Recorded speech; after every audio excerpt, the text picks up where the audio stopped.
Pirman mo na ito, Francesca. Huwag mo nang patagalin ang paghihirap nating lahat.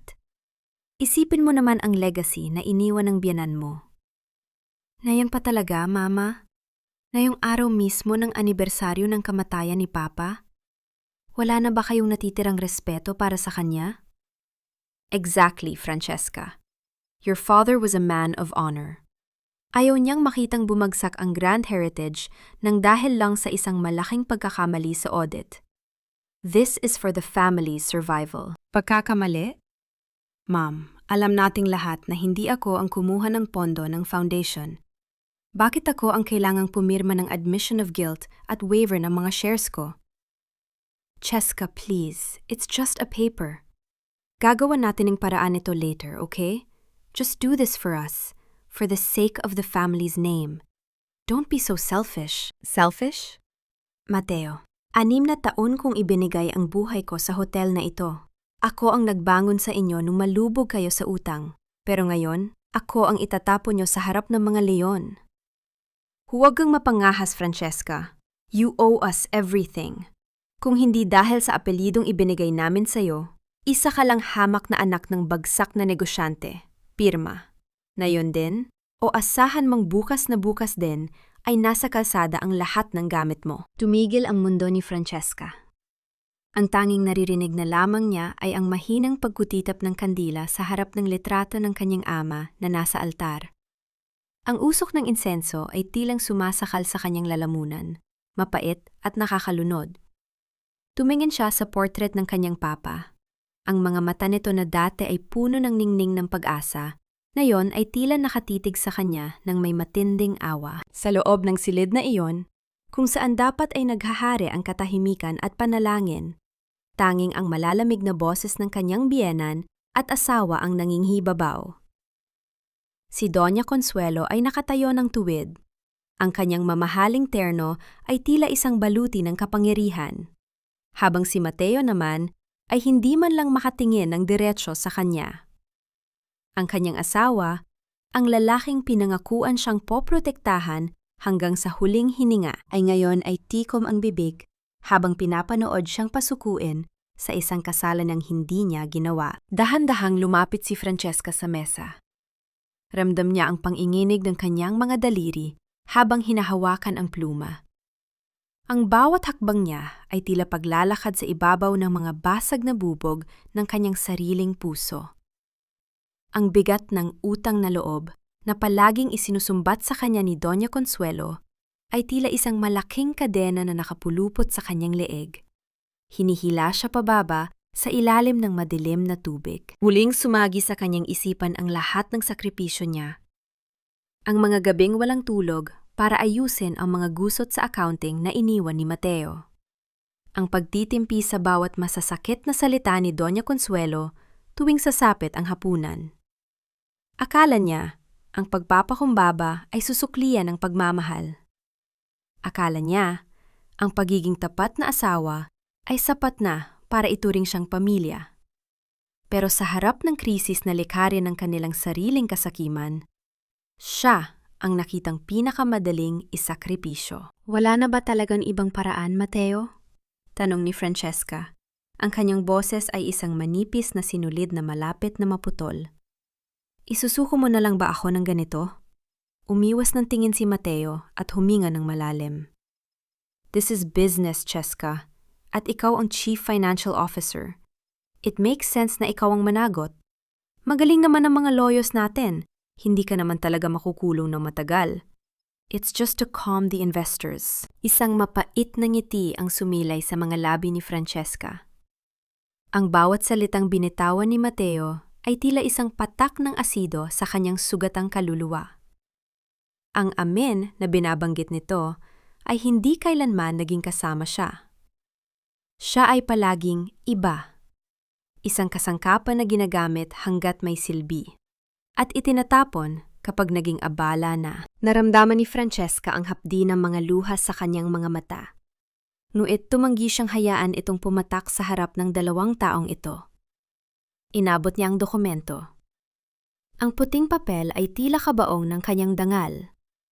Sa bawat titik na isinusulat niya, tila binubura rin niya ang 6 na taon ng kanyang buhay na inialay sa pamilyang ito. Nang matapos siyang pumirma, binitawan niya ang pluma.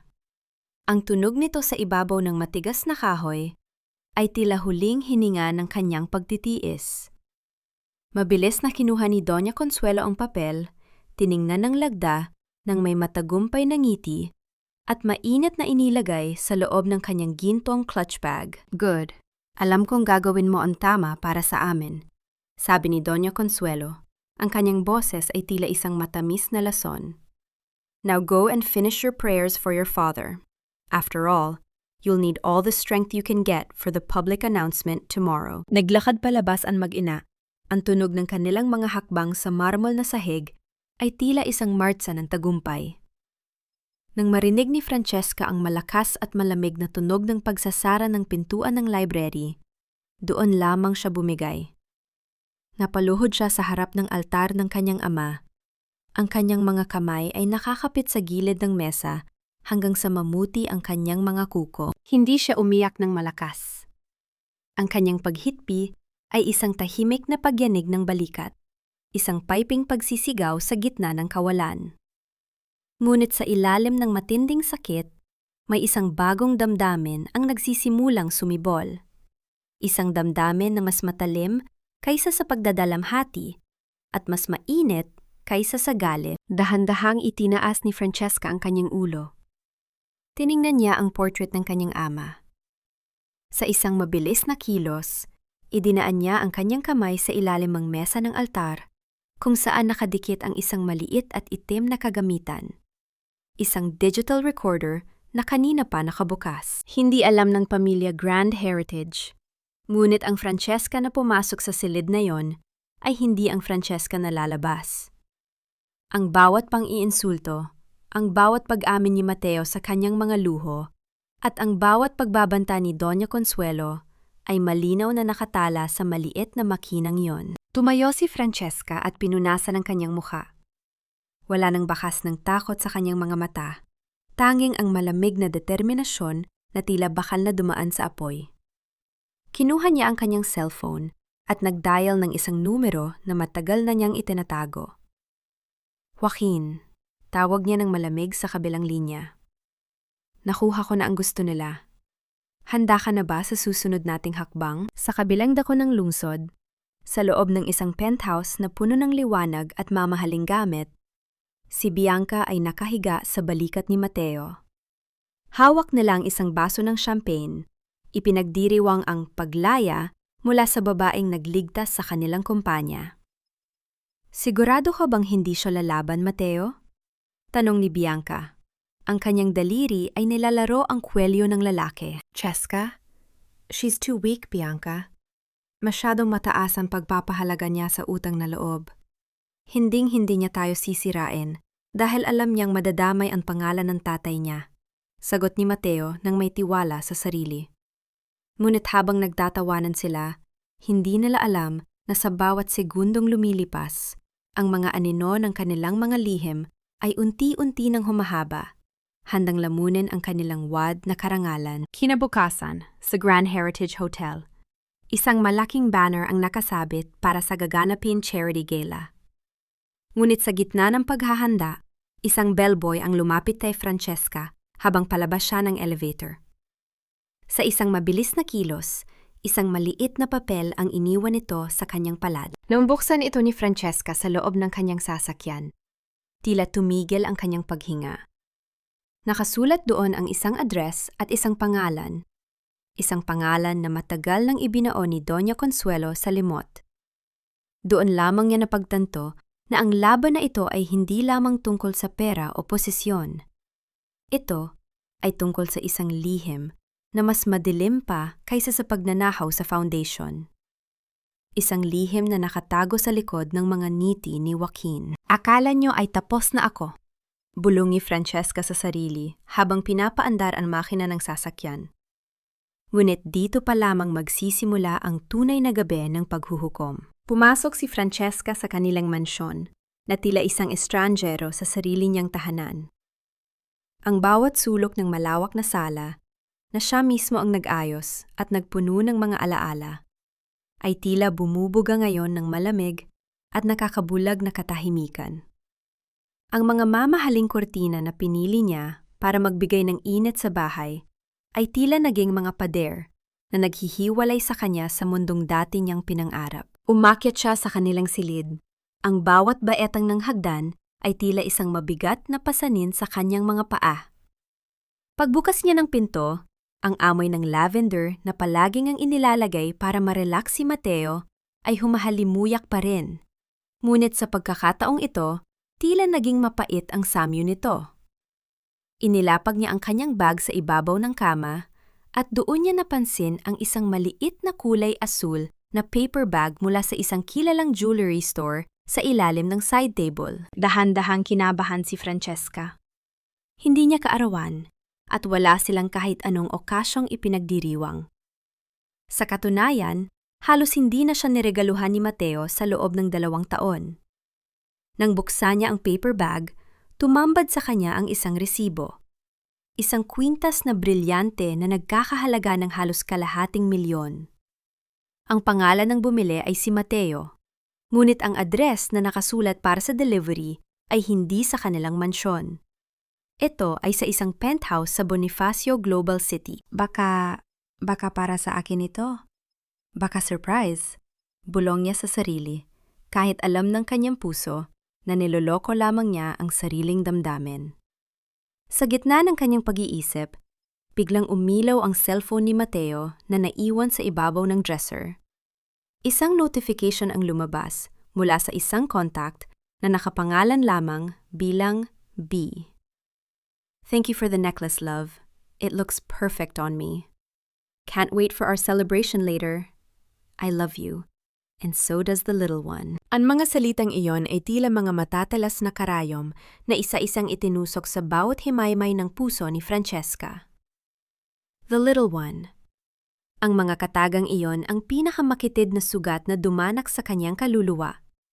Sa loob ng 6 na taon ng kanilang pagsasama, ang pagkakaroon ng anak ang tanging bagay na ipinagdarasal ni Francesca. Ngunit ayon kay Mateo, hindi pa sila handa. Ngayon, napagtanto niya na handa naman pala si Mateo, hindi lang sa kanya. Napaupo si Francesca sa gilid ng kama. Ang kanyang paningin ay nadidilim sa sobrang sakit. Sa kanyang paghiga para sana pakalmahin ang sarili, isang pamilyar, ngunit ibang amoy ang sumalubong sa kanyang pang-amoy mula sa unan ni Mateo. Hindi ito ang amoy ng kanyang sabon, at hindi rin ito ang amoy ng pabango ni Mateo. Ito ay isang matamis at matapang na amoy ng floral perfume. Isang amoy na kailanman ay hindi niya ginamit. Doon, sa gitna ng kanilang sagradong silid, naramdaman ni Francesca ang pinakamasakit na uri ng pagtatraidor. Ang kanyang unan, ang kanyang kama, ang kanyang santuwaryo, ay nilapastangan ng ibang tao sa ilalim mismo ng kanyang ilong, habang siya ay abala sa pagliligtas sa kumpanya ng kanyang asawa. Bumukas ang pinto at iniluwa nito si Mateo. Mukhang pagod ang lalaki, ngunit nang makita si Francesca na nakaupo sa dilim, agad na nagbago ang anyo nito. Anong drama na naman ito, Cheska? Bakit nakapatay ang ilaw? Tanong ni Mateo. Ang kanyang boses ay puno ng inis sa halip na pag-aalala. Mateo, kanino galing ang kwintas? Mahinahong tanong ni Francesca. Kahit ang totoo ay gusto na niyang sumabog. Sandading natigilan si Mateo. Ngunit mabilis din siyang nakabawi. Ah, yun ba? It's a gift for a business partner, isang investor's wife. Bakit pa kailangan pakialaman mo pati ang mga business expenses ko? You're becoming too paranoid lately. Siguro dahil sa stress sa audit, kung ano-ano na ang naiisip mo. Business partner? At kailangan bang may kasamang I love you sa text? Pagpapatuloy ni Francesca habang ipinapakita ang cellphone nito. Biglang hinablot ni Mateo ang phone at naging marahas ang kanyang mga mata. You check my phone?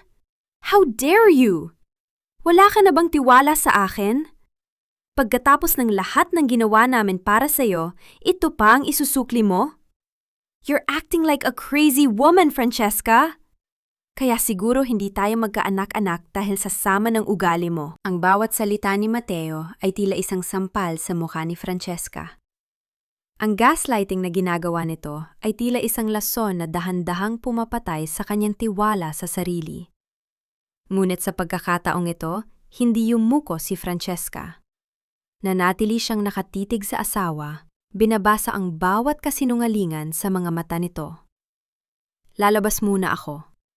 Ayokong makipag-usap sa taong walang ibang alam kundi magduda, sabi ni Mateo at mabilis na lumabas ng kwarto. Kasunod ang malakas na pagsasara ng pinto. Nang muling manaig ang katahimikan, dahan-dahang lumapit si Francesca sa dresser ni Mateo. May isang maliit na drawer doon na palaging nakakunsi. Ngunit sa pagmamadali ni Mateo kanina, naiwan itong bahagyang nakabukas. Sa loob, nakita niya ang isang folder na kulay puti. Sa panginginig ng kanyang mga kamay, binuksan ni Francesca ang folder. Hindi ito tungkol sa hotel. Hindi rin ito tungkol sa pondo ng foundation. Ito ay mga medical records. Sa pinakahuling pahina, may nakalakip na isang itim at puting larawan. Isang ultrasound image. Nakalagay sa itaas ng larawan ang pangalan ng pasyente, Bianca Salvador. At sa ilalim nito, ang petsa na nagpapatunay na ang sanggol ay nasa 12 linggo na. Napahawak si Francesca sa kanyang tiyan. Ang sakit na nararamdaman niya ay tila isang pisikal na paghiwa sa kanyang laman. Habang siya ay pinapipirma sa isang admission of guilt para iligtas ang pamilya, ang kanyang asawa ay naghahanda na palang bumuo ng bagong pamilya sa piling ng iba. Ang sanggol na matagal niyang hiningi sa Diyos ay ibinigay sa babaeng kumuha ng lahat sa kanya. Mateo? Bulong niya sa hangin. Ang kanyang boses ay puno ng pait. Ito pala ang dahilan kung bakit kailangan niyo akong itapon. Dahil may papalit na sa akin. Kinuha ni Francesca ang kanyang cellphone at muling tinignan ang mensahe ni Joaquin na hindi pa niya nasasagot. Sa labas, nagsimulang pumatak ang ulan sa bubungan, na tila sumasabay sa tahimik na pagbagsak ng kanyang mga luha. Ngunit sa pagkakataong ito, ang bawat patak ng luha ay hindi natanda ng panghihina, kundi ang paghuhugas sa huling bahagi ng pagmamahal na natitira sa kanyang puso para kay Mateo. Huminga siya ng malalim at nag-type ng isang maikling reply kay Joaquin. Tuloy tayo. I want everything they have. I want them to feel the coldness of having nothing. Huwag kang mag-alala, Francesca. Nandito ako. Hinding-hindi kita pababayaan sa laban na ito. Ako ang magsisilbing kalasag mo laban sa lahat ng pananakit nila. Salamat, Joaquin. Ikaw na lang ang tanging taong natitira na maaari kong pagkatiwalaan. Pakiramdam ko ay nasa gitna ako ng dagat at ikaw ang tanging salbabida na humahawak sa akin para hindi ako tuluyang lumubog. Alam ko, Francesca, at masakit para sa akin na makita kang nagkakaganyan. Matagal na tayong magkaibigan at alam mo namang higit pa sa trabaho ang tingin ko sa iyo. Ibibigay ko ang lahat para makuha mo ang hustisyang nararapat sa iyo. Narito ang lahat, Joaquin. Ang mga tunay na records ng pondo, ang mga peking pirma ni Mateo, at ang lahat ng ebidensya na magpapatunay na wala akong kinalaman sa anomalya sa foundation. Itataya ko ang buhay ko sa maliit na gamit na ito. Tahimik ang loob ng opisina ni Attorney Joaquin, habang ang ulan sa labas ay tila walang balak tumigil.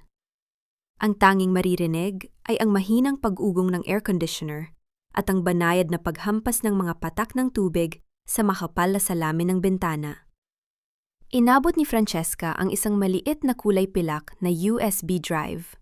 Ang kanyang kamay ay bahagyang nanginginig, habang idinidiin ito sa palad ng lalaking itinuturing niyang pinakamatalik na kaibigan. Tiningnan ni Joaquin ang USB nang may kakaibang kinang sa mga mata, bago ito mainat na itinago sa loob ng kanyang tuxedo. Sa loob ng maraming taon, si Joaquin ang naging takbuhan ni Francesca sa bawat legal na problema ng hotel at maging sa mga personal na hinaing niya tungkol sa pamilya Grand Heritage. Sa paningin ni Francesca, si Joaquin ang simbolo ng integridad at katapatan sa mundong puno ng mapagkunwari. Dahan-dahang tumayo si Joaquin at lumapit kay Francesca. Inilapag niya ang kanyang mainit na palad sa balikat ng babae, isang kilos na tila nagbibigay ng lakas at katiwasayan. Umuwi ka na muna, Francesca. Magpahinga ka. Hayaan mo nga ko ang gumawa ng maruming trabaho. Bukas na bukas din, ihahanda ko ang mga counter affidavits natin. Hinding-hindi nila maaagaw ang grand heritage sa iyo. Sabi ni Joaquin. Ang kanyang boses ay malumanay at puno ng katiyakan. Salamat talaga, Joaquin. Hindi ko alam kung anong gagawin ko kung wala ka. Bulong ni Francesca habang pinupunasan ang isang luhang pilit na kumawala sa kanyang mga mata. Bago umalis, inalok ni Joaquin si Francesca ng isang tasa ng mainit na kape. Ang usok mula sa tasa ay dahan-dahang humahalo sa malamig na hangin ng silid, nagbibigay ng pansamantalang ginhawa sa naninigas na katawan ni Francesca. Iyon ang kanyang golden moment. Ang pakiramdam na sa gitna ng unos, mayroon pa ring isang kamay na handang humawak sa kanya ng walang pag-aalinlangan. Ngunit sa likod ng bawat ngiti at bawat haplos ni Joaquin, may isang madilim na aninong hindi nakikita ng magdadalamhating asawa. Habang naglalakad si Francesca patungo sa elevator, lumingon siya sa huling pagkakataon.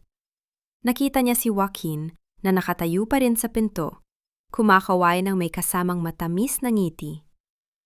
Ngunit nang tuluyang sumara ang pinto ng metal, ang ngiti sa mga labi ng abogado ay dahan-dahang naging isang malamig at nakakakilabot na tuwa. Mabilis na bumalik si Joaquin sa kanyang mesa.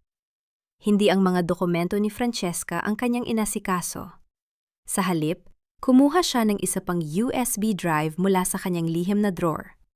Isang eksaktong kapareho ng ibinigay ni Francesca, nuit walang laman kundi mga corrupt na files at mga peking impormasyon na lalong magdidiin sa babae. Kinuha niya ang kanyang cellphone at nagdial ng isang numero. Nasa akin na ang PIN, sabi ni Joaquin sa kabilang linya. Ang kanyang boses ay wala ng bakas ng init. Gaya ng napagkasunduan, ibibigay ko sa inyo ang lahat ng alas niya. Siguraduhin niyo lang na handa na ang bahagi ko sa paglipat ng shares. Ilang minuto matapos umalis ang sasakyan ni Francesca, isang itim at mamahaling SUV ang dahan-dahang pumarada sa madilim na sulok ng parking lot ng gusali. Bumaba si Joaquin.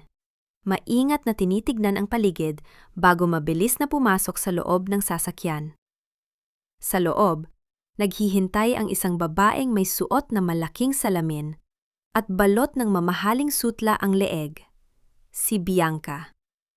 Ang babaeng kumuha ng puso ng asawa ni Francesca at ngayon ay handa na ring kumuha ng lahat ng kanyang pag-aari. Nakuha mo? Tanong ni Bianca, ang boses ay puno ng pagkainip. Of course, Bianca. Masyadong naging emosyonal ang kaibigan natin. Akala niya talaga ay ako ang tagapagligtas niya.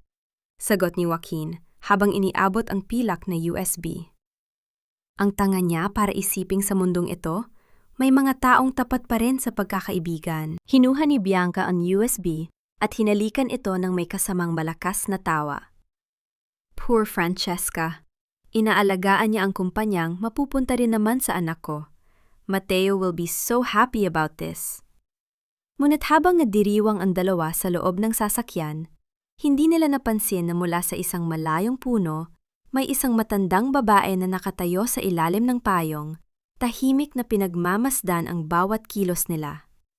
Si Aling Rosa, ang dating yaya ni Francesca, na may hawak ding sariling lihim. Bumalik si Joaquin sa gusali ng may kumpiyansa. Hindi alam na ang bawat hakbang niya ay sinusundan ng mga matang puno ng hinala. Sa loob ng kanyang bulsa, ang cellphone niya ay biglang nag-vibrate. Isang hindi kilalang numero ang nag-send ng isang litrato. Ang litrato ay kuha mismo sa loob ng sasakyan ni Bianca. Ilang segundo lamang ang nakakalipas habang iniabot niya ang USB. Napatigil si Joaquin sa gitna ng lobby. Ang kanyang mukha na dati ay puno ng kayabangan ay biglang namutla. Ang lamig na nararamdaman niya ngayon ay hindi nagaling sa ulan, kundi mula sa isang panganib na hindi niya inaasahan. Sino ito? Bulong ni Joaquin sa kanyang sarili, habang ang kanyang mga mata ay ligalig na naghahanap sa paligid. Sa kabilang dako, si Francesca ay nakaupo sa loob ng kanyang madilim na sasakyan sa tapat ng sementeryo. Hindi siya natutulog. Hawak niya ang isa pang device sa kanyang kamay na nagpapakita ng isang maliit na kumukurap na pulang tuldok sa screen. Ang GPS tracker na inilagay niya sa loob ng pilak na USB. Salamat sa pagkumpirma, Joaquin, bulong ni Francesca. Ang kanyang mga mata ay kasing talas ng isang maninila. Ngayon, alam ko na kung sino ang unang kailangang itumba. Ang ulan ay lalong lumakas. Tila isang malaking tabing na nagtatago sa nagbabadyang gulo. Ang tunog ng mga kulog sa kalangitan ay tila mga tambol na naghuhudyat ng isang digmaan, kung saan walang sinuman ang ligtas, at ang bawat tiwala ay may katumbas na kamatayan. Isa kang magnanakaw, Francesca. Inubos mo ang pondo ng foundation para sa sarili mong kapritso, habang ang pamilyang ito ay nagpapakamatay para mapanatili ang dangal ng Grand Heritage. That's not true, Mama. Alam nating lahat kung sino ang gumastos ng pera na yon para sa mga luho at sa mga apartment na hindi naman sa atin. Huwag mo kaming idamay sa mga kasinungalingan mo. You were the CFO, Francesca. Every centavo passed through your hands. Huwag kang magmalinis kayong ipapakita na ni Attorney Joaquin ang katotohanan. Joaquin, ilabas mo na ang files. Let the board see who she really is. Masyado na siyang naging kampante sa ilalim ng proteksyon ko. Of course, Mateo. Narito ang lahat ng ebidensya. Ang USB na mismong si Francesca ang nag-abot sa akin. Dito nakatala ang mga lihim na bank accounts na ginamit niya para ilabas ang pera ng kumpanya. Tumigil ang paghinga ng lahat sa loob ng boardroom. Ang maranyang silid na iyon, na saksi sa pagbangon ng Grand Heritage mula sa pagkakalubog, ay biglang naging isang hukuman kung saan si Francesca ang sentensyado. Ang bawat pares ng mata mula sa mga miyembro ng board ay nakatitig sa kanya ng may halong pandidiri at pagkabigla. Ang mahaba at makinis na mesa na gawa sa mahogany ay tila naging isang malamig na pader na naghihiwalay sa kanya sa mga taong dati niyang itinuring na kasamahan. Tumayo si Joaquin nang may labis na kumpiyansa. Isinaksak niya ang pilak na USB drive sa computer. Ang bawat galaw niya ay tila isang dahan-dahang pagbaon ng patalim sa likod ni Francesca. Habang lumalabas ang mga dokumento sa malaking screen, ang bawat entry ng peking transaksyon ay tila mga dagok na nagpapahina sa tuhod ni Francesca. Lumingon si Francesca kay Joaquin. Ang mga mata ng abogado, na dati ay puno ng pangako ng proteksyon, ay ngayon ay malamig at tila nagdiriwang sa kanyang pagkawasak. Walang bakas ng pagsisisi sa mukha ng lalaki habang binabasa ang bawat fabricated na ebidensya. This is impossible, bulong ni Francesca. Ang kanyang boses ay tila isang hibla ng buhangin sa gitna ng malakas na hangin. Joaquin, alam mong hindi yan ang laman ng files na ibinigay ko sa'yo. Pasensya na, Francesca. My loyalty lies with the truth and the Grand Heritage. Hindi ko maaring itago ang mga krimen mo kahit pa magkaibigan tayo. Sagot ni Joaquin. Ang boses ay matatag at puno ng mapagkunwaring integridad. Isang malakas na hampas sa mesa ang binitawan ni Doña Consuelo. Ang tunog nito sa tahimik na silid ay tila isang paghuhukom. Enough. I think we have seen enough. Mateo, as the Vice President, take charge. This woman is no longer fit to hold any position in this hotel. Dahan-dahang tumayo si Mateo. Lumapit siya kay Francesca. Ang kanyang muka ay walang kahit anong emosyon, kundi ang matinding pagnanais na burahin ang presensya ng kanyang asawa sa lugar na iyon. Inabot niya ang kamay para kunin ang access card na nakasabit sa leeg ni Francesca. Your card, Francesca, at ang susi ng opisina mo. Hindi ka na kailangan dito. Security will escort you out. Na yun din, sabi ni Mateo. Ang boses ay kasing lamig ng yelo. Hindi kumibo si Francesca habang marahas na hinila ni Mateo ang lace ng kanyang ID. Ang hapdi ng pagkakahila sa kanyang leeg ay maliit na bagay lamang, kumpara sa sugat na nililika sa loob ng kanyang dibdib. Sa bawat segundo, ramdam ni Francesca ang pagguho ng lahat ng kanyang pinaghirapan. Ang Grand Heritage ay hindi lang trabaho para sa kanya. Ito ang legacy ng kanyang ama na ipinagkatiwala niya sa maling pamilya. Habang inaalalayan siya ng 2 security guard, palabas ng boardroom, nakita ni Francesca ang mapait na ngiti ni Doña Consuelo. Ang bawat hakbang niya palayo ay tila isang martsa patungo sa kawalan. Ang mga empleyado sa labas na dati ay yumuyukod sa kanya ng may paggalang, ay ngayon ay nagbubulungan at umiiwas ng tingin. Ngunit bago siya makarating sa elevator, isang matandang bellboy, si Mang Dumeng, ang lumapit sa kanya para kunin ang huling kahon ng kanyang mga gamit. Ito ang kanyang golden moment, isang sandali ng tunay na pagkilala sa gitna ng malaking kahihiyan. Dahan-dahang yumuko si Mang Dumeng, isang pagyuko na mas malalim at mas tapat kaysa sa anumang pagpupugay na natanggap niya noong siya pa ang nakaupo sa itaas. Ma'am Francesca, naniniwala po kami sa inyo. Hindi po kayo pababayaan ng itaas. Bulong ni Mang Dumeng habang iniaabot ang kahon. Sa isang mabilis na kilos, naramdaman ni Francesca ang pagdikit ng isang maliit at lukot na papel sa kanyang palad. Hindi ipinakita ni Francesca ang anumang reaksyon. Ipinagpatuloy niya ang paglalakad patungo sa labas ng hotel. Nang makarating siya sa semento ng parking lot, binitawan ng mga guard ang kanyang braso nang may pagkasuklam bago sila mabilis na bumalik sa loob. Sa gitna ng mainit na sikat ng araw, nakatayo si Francesca sa labas ng gusaling. Itinayo niya gamit ang sariling dugo at pawis. Ramdam niya ang pag-init ng kanyang mga mata. Ngunit tinuyo niya agad ang anumang luhang balak pumatak. Binuksan niya ang kanyang palad at binasa ang sulat ni Mang Domeng. Pumunta kayo sa lumang bodega sa Quiapo. Hanapin niyo si Ka Belen. May iniwan ang tatay niyo na hindi nila nahanap. Kumunot ang noo ni Francesca. Isang address sa Quiapo? At sino si Ka Belen? Isang malaking katanungan ang nabuo sa kanyang isipan. Ano ang tinatago ng kanyang ama na kahit siya ay hindi alam? Pumasok siya sa kanyang sasakyan at inilapag ang kahon sa passenger seat. Habang papaalis siya, tiningnan niya sa huling pagkakataon ang reflection ng Grand Heritage sa kanyang rear-view mirror. Hindi na ito ang hotel na minahal niya. Ito ay isa ng kuta ng mga kaaway. Biglang nag-vibrate ang kanyang cellphone. Isang unknown number ang nag-send ng voice clip. Nang i-play niya ito, ang boses ni Joaquin ang narinig niya. Ngunit hindi ang boses na ginamit nito sa boardroom kanina. Poor Francesca. Handa na siyang mamatay para sa hotel na hindi naman talaga sa pamilya niya. Kung alam lang niya kung sino ang pumatay sa tatay niya, baka mas maaga siyang sumuko. Nabitawan ni Francesca ang kanyang cellphone. Ang mga salitang iyon ay tila isang kidlat na naglayo sa kanya sa katinuan. Ang kanyang ama? Hindi ba't inatake ito sa puso dahil sa stress sa negosyo? Ang galit na kanina pa niya pinipigilan ay biglang nagliyab, mas matindi at mas mapanganib. Hindi na lamang ito tungkol sa pera. Hindi na lamang ito tungkol sa Grand Heritage.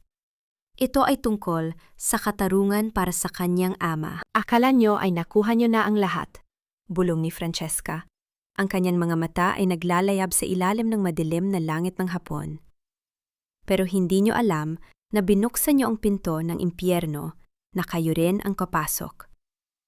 Pinaharurot ni Francesca ang sasakyan, hindi patungo sa kanyang bahay, kundi patungo sa Quiapo, sa address na magbabago sa lahat ng alam niya tungkol sa kanyang nakaraan. Akala ko ba ay matalino ka, Francesca? Bakit narito ka sa lugar na ito?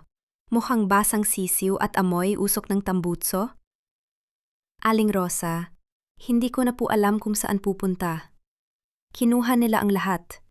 Ang hotel, ang dangal ko, pati ang alaala ni Papa. Dinumihan nila. Huwag mong sabihin yan, anak. Ang dangal ay hindi na kuukuha ng pirma sa papel.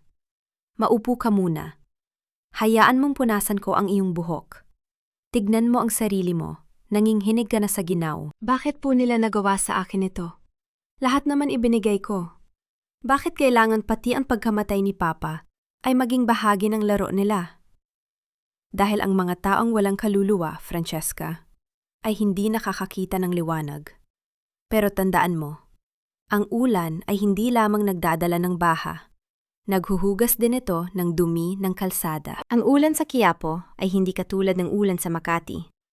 Dito, ang bawat patak ng tubig ay humahalubilo sa amoy ng tuyong isda, sa usok ng mga sasakyan, at sa ingay ng mga taong nagmamadaling sumilong sa ilalim ng mga luma at kinakalawang na yero. Habang naglalakad si Francesca sa makipot at maputik na eskinita, ang kanyang mamahaling sapatos ay nababalot na ng dumi, at ang kanyang sutlang damit ay nakadikit na sa kanyang balat dahil sa pagkabasa. Nakarating siya sa isang lumang bahay na gawa sa kahoy at bato. Ang pintuan ay may ukit ng isang pamilyar na disenyo, isang maliit na bulaklak na katulad ng paborito ng kanyang ama. Doon niya natagpuan si Aling Rosa, ang babaeng nag-alaga sa kanya noong bata pa siya. Nakilala pala sa lugar na iyon bilang Ka Belen. Dinala siya ni Aling Rosa sa loob ng isang maliit na kusina. Ang tanging liwanag ay nanggagaling sa isang maliit na bumbilya na bahagyang kumukurap-kurap. Inilapag ni Aling Rosa sa harap niya ang isang mangkok ng mainit na lugaw. Ang usok nito ay may dalang amoy ng luya at pag-ibig, isang amoy na matagal nang nawala sa buhay ni Francesca. Simula nang pumasok siya sa pamilya Grand Heritage. Ito ang kanyang golden moment, ang sandaling napagtanto ni Francesca na ang tunay na kayamanan ay hindi nasusukat sa ningning ng kristal na chandelier, kundi sa init ng isang simpleng pagkain na inihanda ng may katapatan. Habang hinahawakan niya ang kutsara, hindi na niya napigilan ang pagtulo ng kanyang mga luha. Pumatak ang mga ito sa loob ng mangkok, humahalo sa malapot na sabaw. Umiyak ka lang, Francesca, bulong ni Aling Rosa habang hinahaplos ang kanyang likod. Ilabas mo ang lahat ng bigat, pero pagkatapos niyan, kailangan mong tumayo. Hindi ka pinalaking mahina ng iyong ama. Aling Rosa, may narinig po akong recording. Panimula ni Francesca, ang kanyang boses ay nanginginig pa rin. Sabi nila, may kinalaman si Joaquin sa pagkamatay ni Papa. Totoo po ba? Tumahimik si Aling Rosa. Ang kanyang mga mata ay tila naglalakbay sa nakaraan, sa mga gabing hindi siya makatulog dahil sa mga lihim na kanyang nasaksihan. Dahan-dahan siyang tumayo at kinuha ang isang lumang lata ng biskwit sa ibabaw ng aparador. Sa loob nito ay may isang itim na notebook at isang maliit na susi. Ilang gabi ko itong pinag-isipan kung sasabihin ko sa iyo, sabi ni Aling Rosa. Nung gabing inatake ang iyong ama, hindi siya nag-iisa sa opisina. Nakita ko si Joaquin na lumabas. Nagmamadali at may dalang mga dokumento. At bago yon, narinig ko silang nagtatalo tungkol sa isang merger na ayaw pirmahan ng iyong papa dahil alam niyang gagamitin lang ang hotel para sa paglalaba ng maruming pera. Nabitawan ni Francesca ang kanyang kutsara. Ang tunog nito sa sahig na kahoy ay tila isang hudyat ng pagtatapos ng kanyang pag-aalinlangan. Kaya pala ganoon na lamang ang galit ni Doña Consuelo sa akin. Dahil ako ang huling hadlang para tuluyan nilang makuha ang lahat. Kinabukasan, sa kabila ng patuloy na pag-ambon, nagtungo si Francesca sa sementeryo. Ang damo sa paligid ng puntod ng kanyang ama ay basa, at ang hangin ay may dalang lamig na tumatagos hanggang sa buto. Lumuhod siya sa harap ng puting marmol, hinayaan ang kanyang mga tuhod na madumihan ng putik. Dahan-dahan niyang hinaplos ang pangalan ng kanyang ama na nakaukit sa bato. Walang ingay, walang ibang tao. Tanging ang tunog lamang ng hangin, umiihip sa mga dahon ng puno ng nara sa malapit. Papa, bulong niya. Ang kanyang mga mata ay kasing talas ng kidlat. Patawarin mo ako dahil naging bulag ako. Akala ko ay sapat na ang pagmamahal para maging pamilya sila. Pero ngayon, alam ko na ang katotohanan. Ginamit nila ang iyong pangalan, ang iyong paghihirap, at pati na ang iyong buhay para sa kanilang kasakiman. Tumayo si Francesca. Ang kanyang tindig ay hindi na katulad ng babaeng itinapon sa labas ng boardroom kahapon. Ang kanyang mga balikat ay tuwid, at ang kanyang tingin ay nakatuon sa malayo. Ang ulan na kanina pa pumapatak ay tila naghuhugas sa huling bahagi ng kanyang kahinaan. Hindi ko lang babawiin ang Grand Heritage, Papa, panata niya sa harap ng puntod. Ipaparanas ko sa kanila ang bawat sentimo ng sakit na ibinigay nila sa atin. Sisiguraduhin kong ang karangalang pilit nilang itinatago ay guguho sa harap ng buong mundo. Sa kanyang pag-alis sa sementeryo, isang sasakyan ang dahan-dahang huminto sa labas ng gate. Isang lalaking nakasuot ng itim na Amerikana ang bumaba at binuksan ang payong para kay Francesca. Hindi ito si Joaquin. Ito ay isang taong matagal nang naghihintay sa pagkakataong ito. Ang misteryosong investor na binanggit ni Aling Rosa. Handa ka na ba, Francesca? Tanong ng lalaki. Ang boses ay malalim at puno ng otoridad. Tiningnan siya ni Francesca ng diretso sa mga mata. Higit pa sa handa. Sabihin mo sa akin, nahanap mo na ba ang mga dummy accounts na binanggit ko? Lahat sila, Francesca. At may bonus pa. Alam ko na kung nasaan ang orihinal na kopya ng huling testamento ng iyong ama. Isang malamig na ngiti ang sumilay sa mga labi ni Francesca habang sumasakay siya sa sasakyan. Ang gabi ay paparating na, ngunit para sa kanya, ito ang simula ng isang bagong bukang liwayway. Isang bukang liwayway na magdadala ng apoy sa pintuan ng mga Grand Heritage. Sigurado ka ba rito, Ma'am Francesca? Kapag itinuloy natin ito, wala na tayong balikan.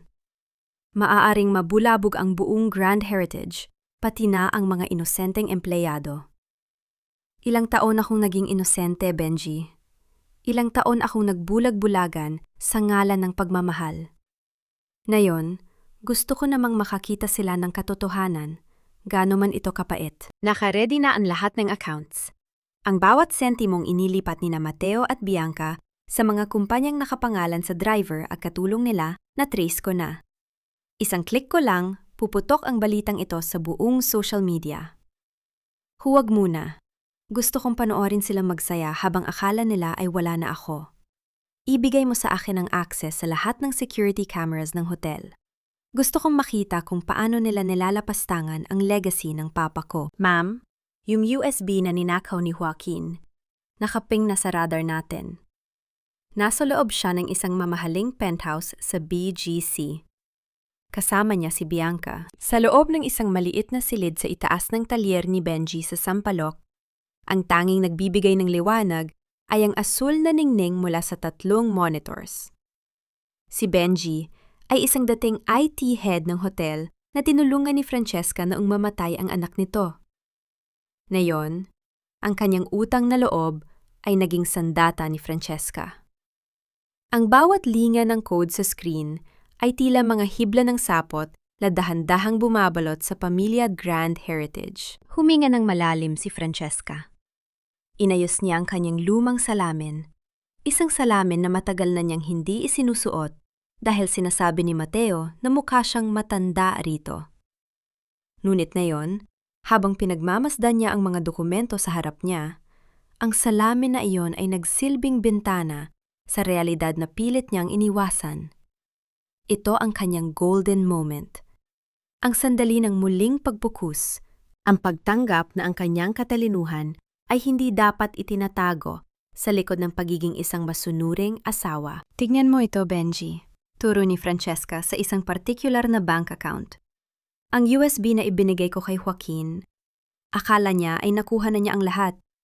Hindi niya alam na ang bawat folder doon ay may naka-embed na Trojan virus. Sa bawat oras na sinusubukan nilang buksan ang maling ebidensya na inilagay ko, lalong bumubukas ang sarili nilang system para sa atin. Isang mapait na ngiti ang sumilay sa mga labi ni Francesca. Hindi siya ang biktima na iniwan nila sa kalsada. Siya ang arkitekto na naglagay ng sariling bitag bago pa man siya itapon. Alam niya ang bawat butas ng Grand Heritage dahil siya ang nag-audit nito sa loob ng 6 na taon. Ang bawat lihim na pinto, ang bawat illegal na transaksyon, Lahat ay nakatatak sa kanyang utak. Biglang tumunog ang isang notification sa monitor. Isang news alert ang lumitaw. The wedding of the year, Grand Heritage heir Mateo Grand and socialite Bianca Salvador to tie the knot at the Grand Heritage Ballroom.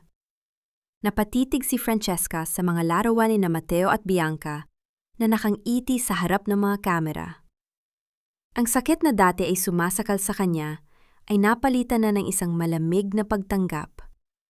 Gagamitin nila ang hotel na itinayo ng kanyang ama para sa kanilang selebrasyon ng pagtatraidor. Ma'am, may natanggap po kaming email, sabi ni Benji. Ang kanyang boses ay puno ng pag-aalinlangan. Mula sa legal department ng hotel, isang formal invitation. Pero may kasamang notice. Pinapapunta kayo para sa final settlement ng inyong divorce papers sa araw mismo ng kasal. Natawa ng mahina si Francesca. Isang tawang walang katuwaan kundi puno ng pait. Gusto nila akong panuurin ang sarili kong kamatayan habang ipinagdiriwang nila ang kanilang bagong buhay. Gusto ni Doña Consuelo na ipamuha sa akin na wala na akong lugar sa mundong ito. Dahan-dahang tumayo si Francesca. Lumapit siya sa bintana kung saan tanaw ang mga naglalakihang gusali ng Makati. Ang gabi ay tahimik, ngunit sa loob ng kanyang isipan, naririnig na niya ang ingay ng pagguho ng mga pader ng Grand Heritage. Benji, ihanda mo ang itim na gown na itinago ko, utos niya. Ang boses ay matatag at walang panginginig.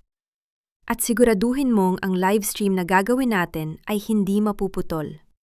Gusto kong makita ng buong bansa kung paano sumasayaw ang mga magnanakaw sa gitna ng apoy. Pero ma'am, baka mapiligro kayo. Maraming bodyguards doon. Babala ni Benji. Hindi kailangan ng armas para pumatay ng anino, Benji. Ang kailangan lang ay liwanag. At sa araw ngayon, sisiguraduhin kong magiging masyadong maliwanag para sa kanila. Sagot ni Francesca. Bago matapos ang gabi, kinuha ni Francesca ang kanyang cellphone. Nakita niya ang tracker sa loob ng USB drive. Gumagalaw ito. Papunta si Joaquin sa direksyon ng mansyon ni Doña Consuelo.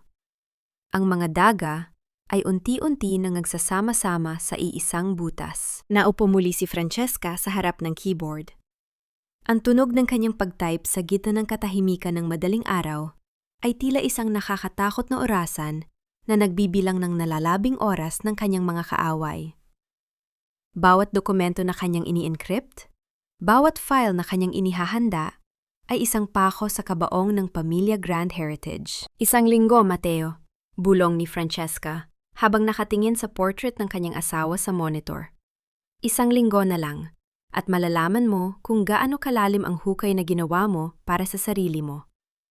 Sa kabilang dako ng lungsod, sa loob ng isang madilim na silid, tinitignan ni Joaquin ang USB drive sa kanyang kamay. Hindi niya alam, sa likod ng bawat folder na kanyang tinitignan, may isang pares ng mata na nagmamasid sa kanya. Mga matang puno ng katarungan at paniningil. Isang mensahe ang lumitaw sa screen ni Francesca mula sa isang unknown sender. The invitation is just a mask. Be careful. Kumunot ang noo ni Francesca.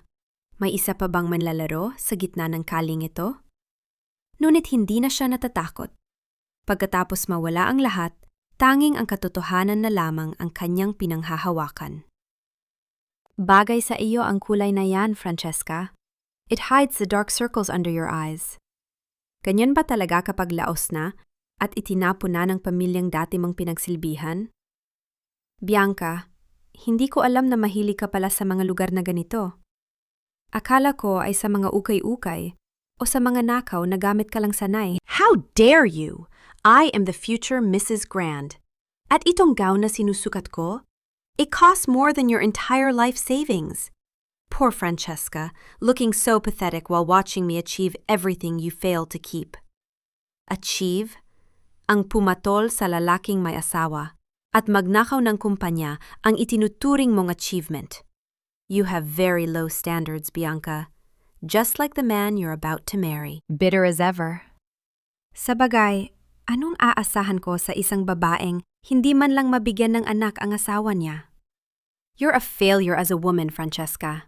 Isang tuyot na sanga na walang silbi. Pero tignan mo ako. I have Mateo, I have the hotel, and I have the air that you could never give him. Ang marangyang butik sa loob ng Greenbelt ay tila biglang naging isang masukal na gubat kung saan dalawang maninila ang nagtatagisa ng lakas. Ang bango ng mga mamahaling tela at ang amoy ng sariwang rosas sa bawat florera ay tila napalitan ng amoy ng nagbabadyang gulo. Ang mga sales assistant ay dahan-dahang nagsiyatras. Ang kanilang mga mata ay puno ng takot habang nakasaksi sa isang eksenang mas matindi pa sa anumang teleseryeng napapanood nila sa telebisyon. Nakatayo si Bianca sa gitna ng silid. Suot ang isang naglalakihang wedding gown na gawa sa pinakamahal na lace at kristal. Ang kanyang muka ay puno ng kayabangan. Ang bawat salitang binitawan niya ay tila mga lason na dahan-dahang ibinubuga sa harap ni Francesca. Ngunit si Francesca ay nanatiling nakatayo ng tuwid. Ang kanyang muka ay walang kahit anong emosyon. Tila isang estatwa ng marmol na hindi tinatablan ng anumang bagyo. Dahan-dahang lumapit si Francesca kay Bianca. Ang tunog ng bawat hakbang ng kanyang sapatos sa makintab na sahig ay tila isang nakakatakot na ritmo ng orasan. Nang makarating siya sa harap ng babae, tinitigan niya ang bawat detalye ng gown nito. Masyadong masikip ang tahi sa bandang baywang mo, Bianca. Pansin ni Francesca. Ang boses ay malumanay, ngunit may dalang kakaibang talim. Siguraduhin mong hindi ka mahihirap ang huminga sa araw ng kasal mo. Masyadong maraming sikreto ang itinatago mo sa ilalim ng telang iyan.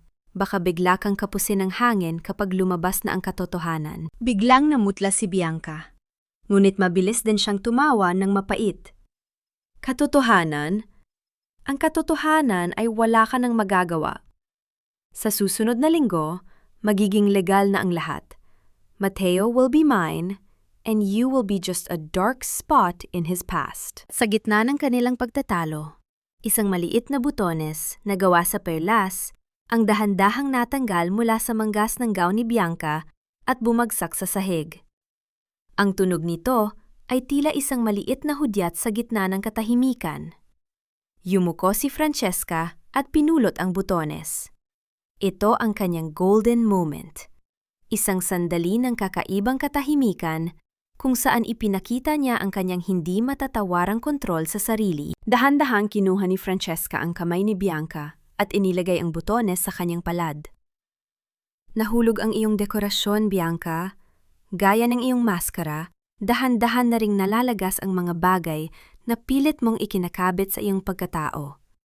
Ingatan mo ito? Baka ito na lang ang matira sa'yo pagkatapos ng lahat. Hinarap ni Francesca ang assistant ni Bianca na nakatayo sa isang sulok, hawak ang isang makapal na folder. Siguraduhin mong maayos ang pagkakalagay ng mga medical records ni Ma'am Bianca sa filing. Ayaw nating mawala ang mga dokumentong magpapatunay kung gaano ka-special ang kanyang kondisyon, hindi ba? Napansin ni Francesca ang biglang paghigpit ng hawak ng assistant sa folder at ang bahagyang pang-inyinig ng mga labi ni Bianca. May isang bagay na hindi tama. Sa kanyang pag-aaral ng mga files ni Benji, may isang pangalan ng doktor ang paulit-ulit na lumiletaw. Isang doktor na hindi eksperto sa pagbubuntis, kundi sa isang bagay na mas seryoso at mas madilim. What are you talking about? Umalis ka na rito! You're trespassing! Sigaw ni Bianca. Ang boses ay bahagyang pumiyok dahil sa kaba. Aalis na ako. Masyado nang mabaho ang hangin dito. Sagot ni Francesca habang dahan-dahang naglalakad patungo sa pinto. Enjoy your gown, Bianca. Bagay na bagay sa'yo ang kulay na puti. It makes you look innocent. Sa ngayon. Pero tandaan mo, kahit anong kapal ng makeup, hindi nito matatago ang itim ng budi ng isang taong nagnakaw ng buhay ng iba. Nang makarating siya sa pintuan, tumigil si Francesca at lumingon sa huling pagkakataon. Isang malamig ng iti ang sumilay sa kanyang mga labi. Isang ngiting hindi nagmula sa katuwaan, kundi sa isang plano na malapit ng mabuo. Oh, bago ko malimutan, dagdag ni Francesca. Sabihin mo kay Mateo nahanap ko na ang orihinal na listahan ng mga supplier ng hotel. Yung mga supplier na ikaw mismo ang nag-setup gamit ang pangalan ng yumaong mong tiyahin. I'm sure ang mga board members ay sobrang interesadong malaman ang tungkol sa mga kickbacks na kinukuha nyo. Hindi na hinintay ni Francesca ang sagot ni Bianca. Lumabas siya ng butik nang may taas noong tindig, ramdam ang mabilis na tibok ng kanyang puso. Hindi siya natatakot.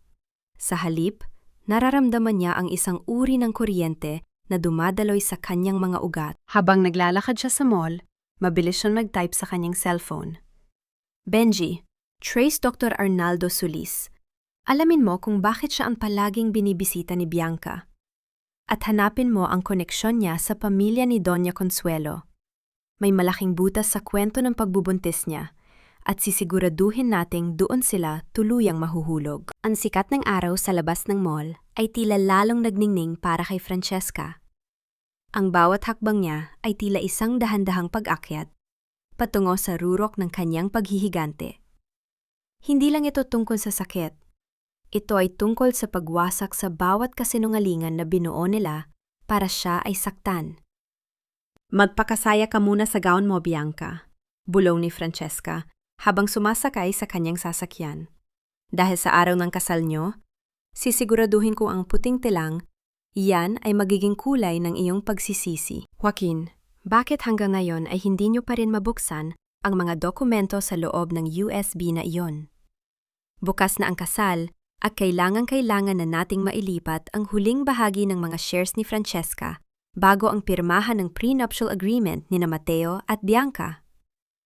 Ginagawa ko ang lahat, Doña Consuelo, pero tila may nakadikit na sumpa sa files na ito. Every time na sinusubukan kong i-bypass ang password, lalong nag-iiba ang coding. It's like the USB is alive, laughing at us. Huwag mo akong idaan sa mga ganyang talinghaga, Joaquin. Binabayaran kita para sa resulta, hindi para sa mga kwentong barbero. Kapag nalaman ito ni Mateo, baka isipin niyang wala kang silbi. Isang araw na lang ang natitira sa atin bago ang malaking kahihiyan kapag nalaman ng mga board members na wala pa sa atin ang kontrol ng Grand Heritage. Don't threaten me, Doña Consuelo. Nakalimutan niyo na ba kung sino ang naglinis ng mga bakas niyo noon gabi ng aksidente ni Mr. Sandoval?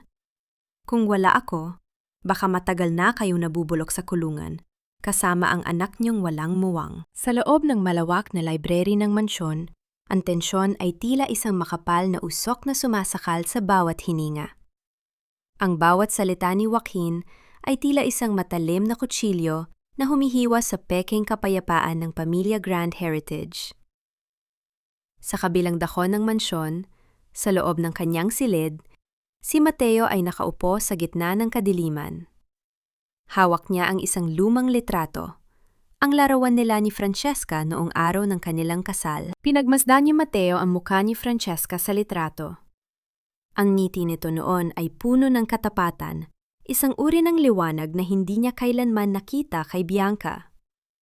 Sandaling dumaan ang isang kurot ng pagsisisi sa kanyang puso. Naalala niya kung paano siya inalagaan ni Francesca noong mga panahong wala pa siyang pangalan. Ngunit mabilis itong napalitan ng kanyang namumuong kasakiman. Masyado kang magaling, Francesca. Bulong ni Mateo sa kanyang sarili. Ang kanyang boses ay puno ng pait. Masyado mong ipinaramdam sa akin na wala akong kwenta kung wala ka. Kaya kailangan kitang alisin. Para maging ako naman ang bida sa sarili kong kumpanya. Marahas niyang itinapon ang litrato sa basurahan. Ang pagkabasag ng salamin ng frame sa loob ng basurahan ay tila ang huling tunog ng kanyang natitirang konsensya. Sa kanyang isipan, ang kasal bukas ay hindi lamang para sa pag-ibig, kundi para sa kanyang ganap na kalayaan mula sa anino ni Francesca. Samantala, sa isang maliit na apartment sa Sampaloc, nakatayo si Francesca sa harap ng isang malaking salamin. Hindi puti ang suot niya. Ang kanyang gown ay kasing itim ng hating gabi, yari sa tilang sutla na tila dumadaloy na uling sa kanyang katawan. Walang anumang hiyas ang nakakabit dito. Tanging ang ningning ng kanyang mga mata ang nagsisilbing dekorasyon. Ito ang kanyang golden moment. Isang sandali ng matinding katahimikan sa ilalim ng malamig, laliwanag ng buwan na tumatagos sa bintana. Lumabas si Francesca sa maliit na balkonahe. Tumingala siya sa langit, pinagmamasdan ang buwan na tila isang saksi sa kanyang paghihirap. Naramdaman niya ang presensya ng kanyang ama sa hangin, isang mainit na yakap na nagbibigay sa kanya ng lakas na hindi matutumbasan ng anumang yaman. Papa, bulong niya. Ang kanyang boses ay kasing lambot ng ihip ng hangin. Bukas, matatapos na ang lahat. Ibabalik ko ang lahat ng kinuha nila. Hindi na ako ang Francesca na umiiyak sa harap ng altar. Ako na ang magsisilbing katarungan na matagal nilang iniwasan. Dahan-dahan niyang hinaplos ang itim na tela ng kanyang gown. Ito ang kanyang balute.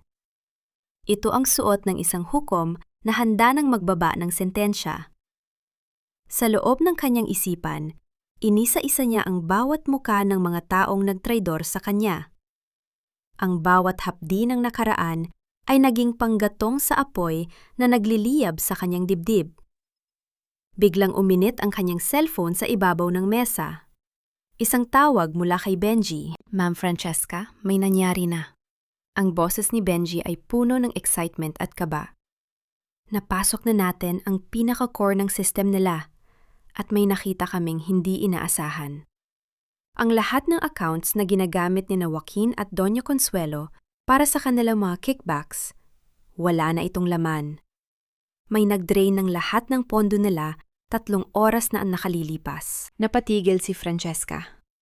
Ang kanyang puso ay mabilis na tumibok. Ano? Paano nangyari yon? Hindi ba't bukas pa natin dapat gagawin ang pag-atake?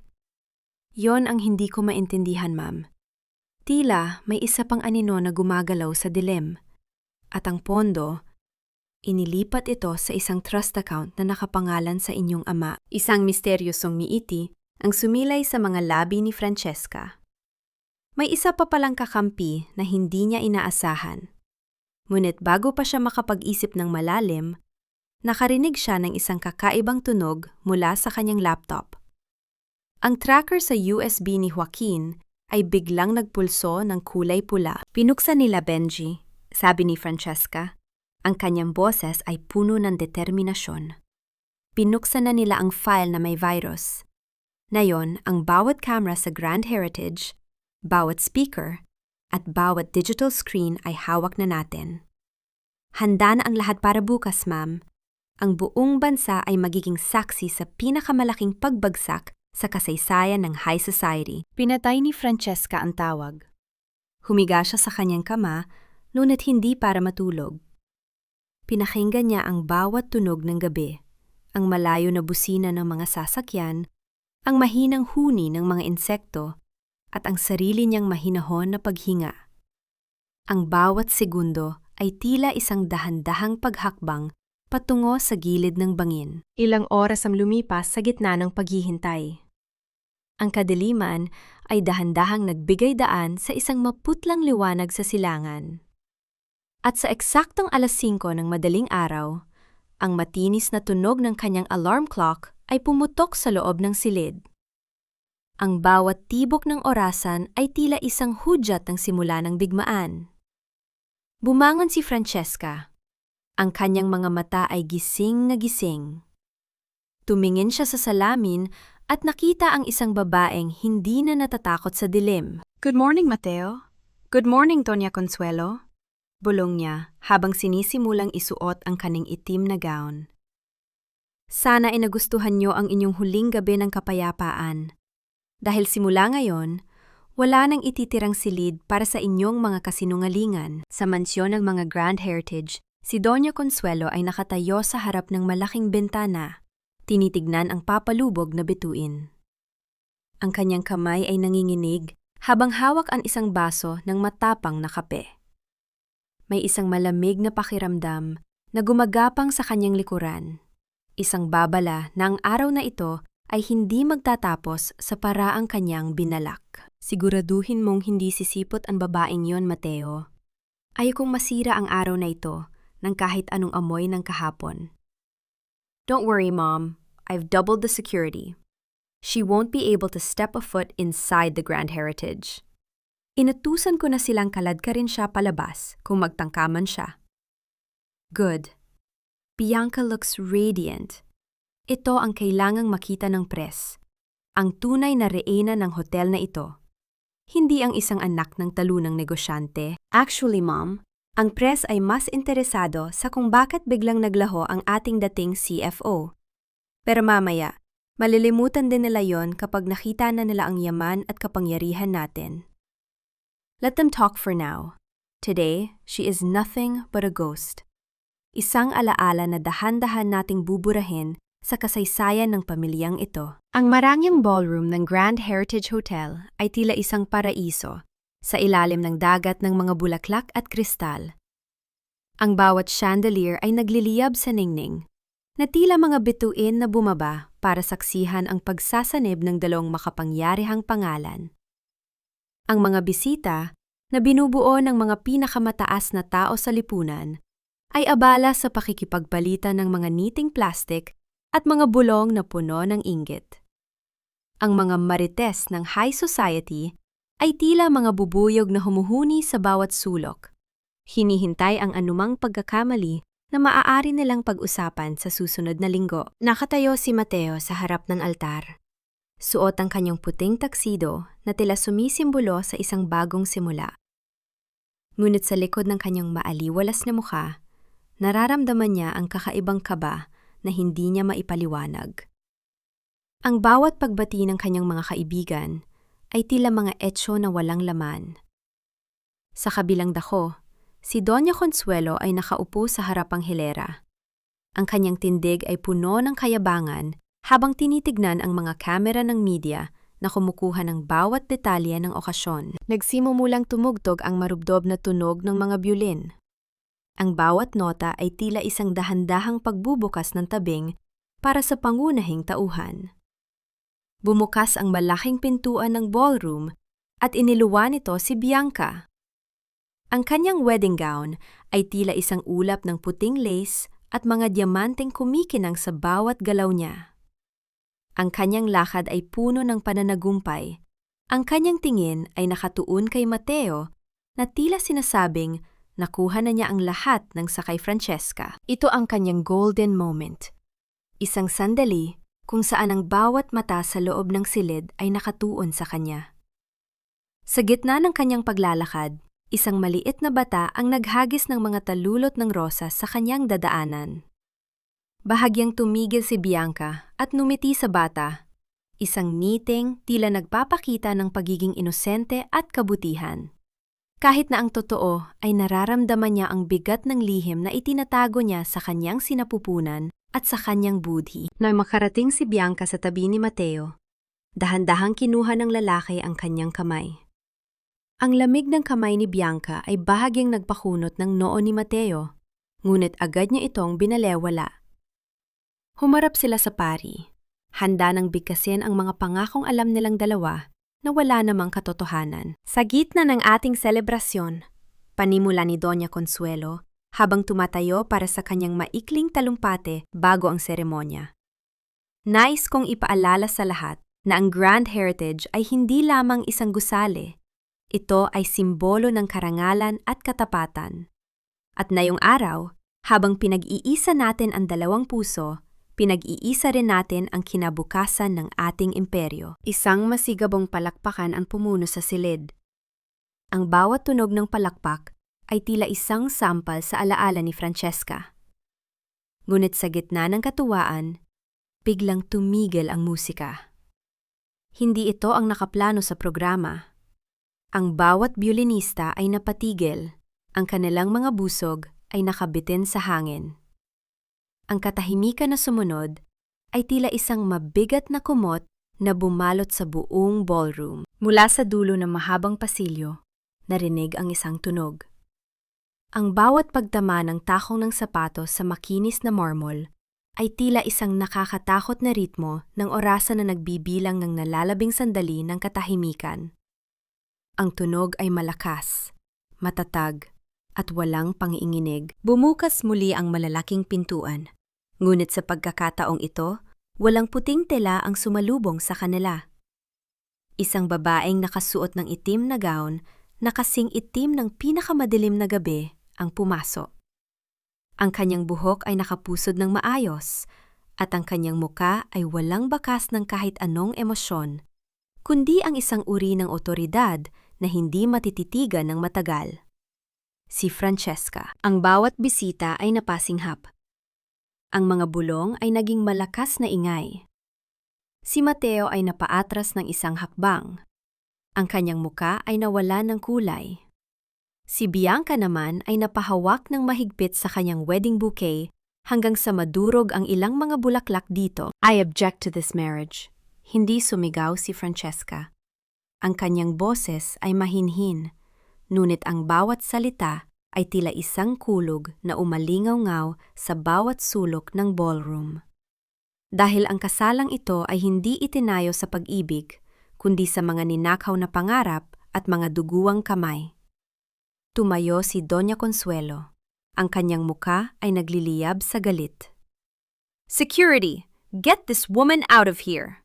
How dare you show your face here, Francesca?" Ngunit bago pa makalapit ang mga security guard, may pumasok na 4 na lalaking nakasuot ng barong at may hawak na mga dokumento. Hindi sila mga bodyguard ni Francesca. Sila ay mga opisyal mula sa National Bureau of Investigation. Sa likod nila, kasunod na naglalakad si Joaquin, na ngayon ay hindi na nakatingin kay Doña Consuelo, kundi nakayuko sa kahihiyan. Bakit kasama ni Francesca ang mga pulis? Bulong ng isang socialite sa gilid. Ang katanungang yon ay tila isang apoy na mabilis na kumalat sa loob ng silid. Dahan-dahang lumapit si Francesca sa altar. Ang bawat hakbang niya ay tila isang pagbawi sa bawat sentimetro ng grand heritage na kinuha sa kanya. Huminto siya sa harap ni Mateo at Bianca. Tumingin siya sa mga mata ni Mateo, mga matang dati niyang pinagkatiwalaan, ngunit ngayon ay puno na lamang ng takot. "Ang karangalang sinasabi mo, Doña Consuelo," sabi ni Francesca, habang nakatingin sa kanyang biyenan, "ay gumuho na sa sandaling pumatay kaya ng tao para lamang sa posisyon. At ikaw, Mateo? Ang anak na sinasabi ni Bianca na sa iyo? Siguro ay mas mabuting itanong natin kay Dr. Solis kung kailan ka ba talaga naging baog." Isang malakas na tunog ng pagkabasag ng baso ng wine ang narinig sa buong silid. Nabitawan ni Doña Consuelo ang kanyang kumpas. Ang kanyang mga kamay ay nanginginig habang ang lahat ng mata ay nakatuon na sa kanya. Ang puting gown ni Bianca ay tila naging isang kabaong sa gitna ng malaking kahihiyan. "Anong ibig mong sabihin, Francesca? Huwag kang magkalat ng kamandag sa harap ng mga bisita ko. Security, bakit hindi niyo pa siya inilalabas?" "Hindi na sila makakagalaw, Mama. Dahil ang mga security na binabayaran niyo ay nasa ilalim na ng utos ng tunay na may-ari ng Grand Heritage. At tungkol sa kamandag na sinasabi mo, hindi ba't mas mabuting tignan natin ang katotohanan sa malaking screen na yan?" "Stop it, Francesca. You're just bitter. Mateo, do something." Hindi na siya makakakilos, Bianca. Dahil alam niya sa loob-loob niya na ang bawat salitang binitawan ko ay may kalakip na ebidensya. "Joaquin, simulan mo na." "Patawad, Doña Consuelo, pero hindi ko na kayang itago ang lahat. Ang bawat sentimong ninakaw niyo ay nakatala na sa NBI." Sa isang iglap, ang mga dambuhalang digital screen sa loob ng ballroom na dapat sana ay magpapakita ng mga romantikong larawan ni Mateo at Bianca ay biglang kumislap at nagbago ang kulay.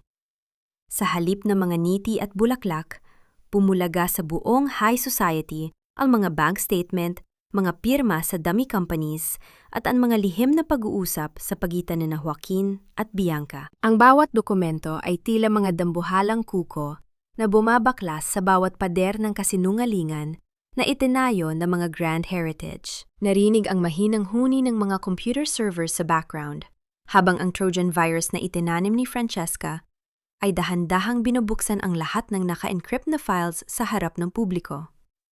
Ang bawat marites sa loob ng silid ay napatayo. Ang kanilang mga cellphone ay nakataas. Kinukuha ang bawat detalye ng pinakamalaking iskandalong sasabog sa bansa. Dahan-dahang lumapit si Francesca kay Bianca, na ngayon ay nanginginig na sa gitna ng kanyang puting gown. Dr. Solis, pasok! Utos ni Francesca. Isang lalaki ang lumabas mula sa gilid ng altar. Ang totoo po, si Ma'am Bianca ay hindi buntis. Ang lahat ng medical records ay pineke para lamang pilitin si Mr. Mateo na magpakasal. At tungkol naman kay Mr. Mateo, ayon sa aming huling test, hindi na po siya maaring magkaanak dahil sa komplikasyon ng kanyang dating sakit na itinago ng kanyang ina. Isang malakas na ingay ng pagkagulat ang bumalot sa buong ballroom. Ang puting gown ni Bianca ay tila naging isang kapa ng kahihiyan. Nagwala ang babae, pilit na sinusugod si Francesca, ngunit agad siyang napigilan ng mga babaeng opisyal ng NBI. Ang kanyang mga sigaw ay tila tunog ng isang nasugatang hayop, puno ng pait at desperasyon. Kasabay nito, pumasok ang mga kinatawan mula sa Anti-Money Laundering Council. Hawak nila ang isang pulang folder na may tatak ng korte. Doña Consuelo, Mateo Grand, and Joaquin de la Rosa. We have a court order to freeze all your assets and properties effective immediately. You are also being invited to the Bureau for questioning regarding the suspicious death of Mr. Sandoval. Ang mukha ni Doña Consuelo ay tila naging abo. Ang kanyang tindig na puno ng kayabangan kanina ay biglang naging marupok. Napahawak siya sa sandalan ng kanyang upuan, ang kanyang mga mata ay dilat sa hindi maipaliwanag na takot. Ang bawat flash ng kamera mula sa media na dati niyang binabayaran para sa magagandang balita, ay ngayon ay tila mga kidlat na sumusunog sa kanyang pagkatao. Ito ang kanyang golden moment. Isang sandali ng sugdulang kahihiyan, kung saan ang reyna ng Grand Heritage ay tinitignan ng buong mundo bilang isang kriminal. Walang sinuman sa kanyang mga kaibigan ang lumapit para tulungan siya. Sa halip, ang lahat ay abala sa pagguha ng litrato ng kanyang pagbagsak. Francesca, Cheska, please. Isang basag na boses ang narinig mula sa paanan ni Francesca. Napayuko si Francesca at nakita si Mateo. Ang lalaking dati ay tinitingala niya, ang lalaking ipinaglaban niya laban sa lahat, ay ngayon ay nakaluhod sa kanyang harapan. Ang puting tuksido nito ay nadumihan na ng mga natapong wine sa sahig. Nakakapit ang kanyang mga kamay sa laylayan ng itim na gown ni Francesca. Ang kanyang mga mata ay puno ng mga luhang puno ng pagsisisi at takot. Patawarin mo ako, Cheska. Nagkamali ako. Si Bianca, siya ang nanggulo sa akin. Alam mo namang ikaw lang ang mahal ko. Please, bawiin mo ang mga ito. Para sa pamilya natin. Pagmamakaawa ni Mateo, ang kanyang boses ay tila isang nakakaawang pag-alulong. Tinitigan siya ni Francesca ng matagal. Walang galit sa kanyang mga mata, tanging isang malalim na kawalan ng pakiramdam. Dahan-dahan niyang inalis ang kamay ni Mateo mula sa kanyang damit, isang kilos na tila naghahawi ng isang maruming basahan mula sa kanyang daanan. Ang pamilya natin ay namatay na noong gabing pinirmahan mo ang kamatayan ni Papa, Mateo. Malamig na sabi ni Francesca. At tungkol sa pag-ibig mo?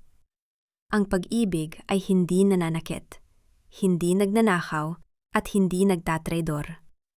Ang nararamdaman mo ngayon ay hindi pag-ibig, kundi takot na mawalan ng yaman. Tumalikod si Francesca at hinarap ang buong ballroom. Sa gitna ng kaguluhan, ang kanyang boses ay naging malinaw at puno ng kapangyarihan.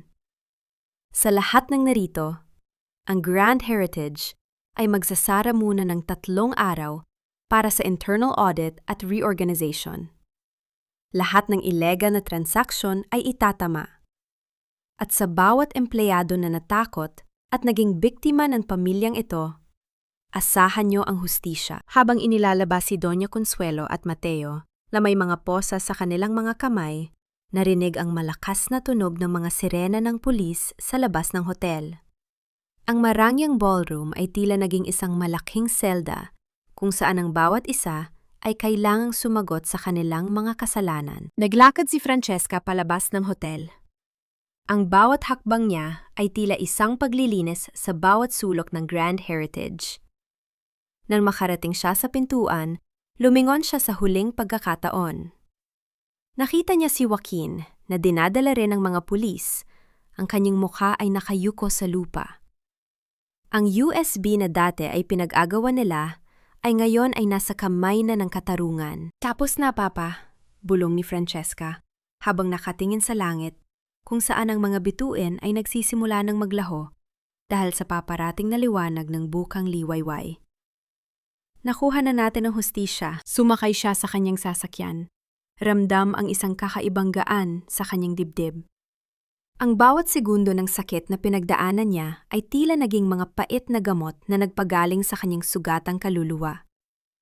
Sa kanyang pag-alis, iniwan niya ang Grand Heritage na hindi na bilang isang kuta ng kasamaan, kundi bilang isang gusali na handa ng magsimulang muli. Ngunit bago pa siya makalayo, isang notification ang lumabas sa kanyang cellphone. Isang litrato ng isang lumang dokumento mula sa isang hindi kilalang numero. Ang orihinal na testamento ng kanyang ama na nagsasabing ang lahat ng shares ng Pamilya Grand ay dapat mapunta kay Francesca sakaling magkaroon ng pagtatraidor. Nangliit ang mga mata ni Francesca. Ang laban ay tapos na, ngunit ang mga sikreto ay tila may iba pang nais ipahiwatig. Francesca, maawa ka naman. Hindi ko kayang manatili rito. Ang init, ang dumi, at ang mga tao rito, tila mga hayop kong tumingin. Kausapin mo ang mga abogado mo. Bawiin mo ang demanda. Diba mahal mo ako? Diba asawa kita? Asawa? Nakalimutan mo na yata ang sinabi mo sa akin nung nakaraang linggo, Mateo. Na isa lang akong crazy woman na walang kwenta dahil hindi ako magkaanak. Ngayon, sino sa ating dalawa ang mukhang nawawala sa katinuan? Naguguluhan lang ako noon. Si Bianca ang nanggulo sa isip ko. Siya ang may kasalanan ng lahat. Pinilit niya ako, Cheska. Maniwala ka, ikaw lang ang mahal ko. Gagawin ko ang lahat, susundin ko ang lahat ng gusto mo. Huwag mo lang akong iwan dito. Huli na ang lahat para sa mga pangako mo, Mateo. Ang bawat luha na inubos ko sa mansyong iyon ay sapat na para bayaran ang kalayaan mo. Pero ang katarungan para sa papa ko? Yan ang hindi mo mababayaran kahit ilang beses ka pang lumuhod sa harap ko. Anak ng Francesca, paglabas ko rito, sisiguraduhin kong magsisisi ka. Hindi mo alam kung sino ang kinalaban mo. Wala ka nang babalikan, Mateo. Dahil ang kumpanyang ipinagmalaki mo ay wala na sa ilalim ng pangalan mo. At ang pamilyang sinasabi mong makapangyarihan, tumingin ka sa paligid mo. Kahit anino nila, wala rito para tulungan ka. Ang amoy ng luma at kinakalawang na bakal ay humahalubilo sa masangsang na amoy ng disinfectant sa loob ng detention cell. Ang tanging naghihiwalay kay Francesca at Mateo ay ang makapal na rehas na tila naging simbola ng pader na matagal nang dapat ay itinayo ni Francesca sa pagitan nila. Pinanood ni Francesca ang kanyang asawa. Ang lalaking dati ay tinitignan niya ng may labis na paghanga, ngunit ngayon ay tila isang basang sisiw na nanginginig sa takot at galit. Tumalikod si Francesca. Hindi na pinakinggan ang mga huling sigaw at mura ni Mateo na umalingaw-ngaw sa malamig na pasilyo ng presinto. Ang tunog ng kanyang mga hakbang ay tila isang hudyat ng paglaya. Sa bawat metrong inilalayo niya sa seldang iyon, ramdam niya ang dahan-dahang paggaan ng kanyang dibdib. Ang kadenang utang na loob na matagal nang nakagapos sa kanya ay tuluyan na ring naputol. Nagtungo si Francesca sa mansyon ng mga Grand. Ngunit sa pagkakataong ito, hindi siya pumasok bilang biktima. Nakatayo sa labas ang isang truck ng mga movers. Ang bawat gamit ni Doña Consuelo, ang mga mamahaling vase, ang mga painting na gawa ng mga tanyag na pintor, at ang bawat piraso ng kasangkapan na simbolo ng kanilang huwad na yaman, ay dahan-dahang inilalabas at isinasakay sa truck. Ito ang kanyang golden moment. Isang sandali ng tahimik na pagtatagumpay. Naglakad si Francesca patungo sa opisina ng kanyang ama sa loob ng mansyon. Dahan-dahan siyang umupo sa malaking upuan na gawa sa nara. Hinaplos niya ang makinis at malamig na kahoy ng mesa. Ramdam ang bawat ukit at gasgas na kwento ng paghihirap ng kanyang ama. Sa gitna ng katahimikan, tila narinig niya ang mahinang bulong ng kanyang papa, isang pagkilala na ang kanyang pinakamamahal na anak ay matagumpay na nakabalik sa kanyang tunay na tahanan. Wala nang bakas ng pamilya Grant sa loob ng silid na iyon. Ang mga litrato ni Mateo ay napalitan na ng mga lumang larawan ni Francesca at ng kanyang ama.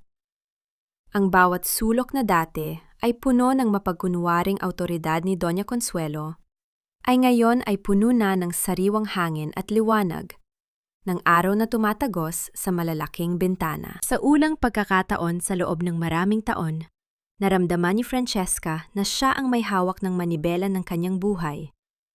Hindi na siya ang CFO na nagtatago sa likod ng mga anino.